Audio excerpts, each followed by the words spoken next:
40 বছর পর বিশ্বমঞ্চে ইরাক।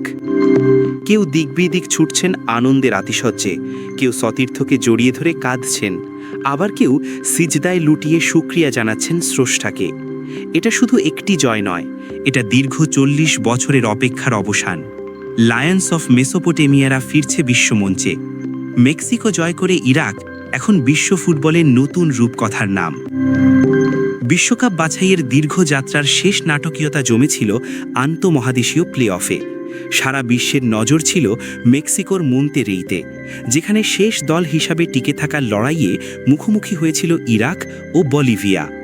ইরাকের জন্য এটি ছিল কেবল একটি ম্যাচ নয়, বরং ইতিহাস গড়ার শেষ সুযোগ।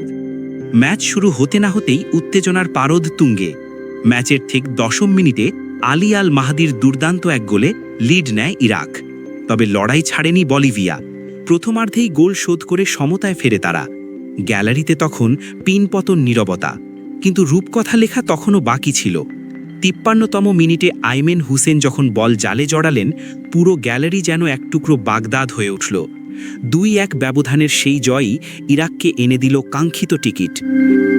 ইরাক শেষবার বিশ্বকাপ খেলেছিল 1986-তে।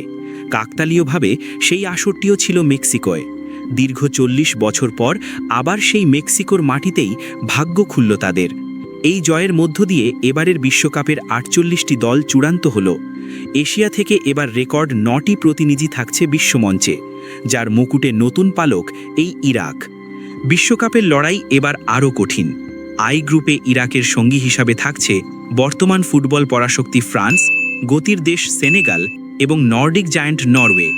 এমবাপ্পে কিংবা হাল্যান্ডদের বিপক্ষে লড়তে হবে ইরাকি সিংহদের। চ্যালেঞ্জটা হিমালয় সমান হলেও যাদের 40 বছরের ক্ষুধা রয়েছে তাদের ছোট করে দেখার উপায় নেই।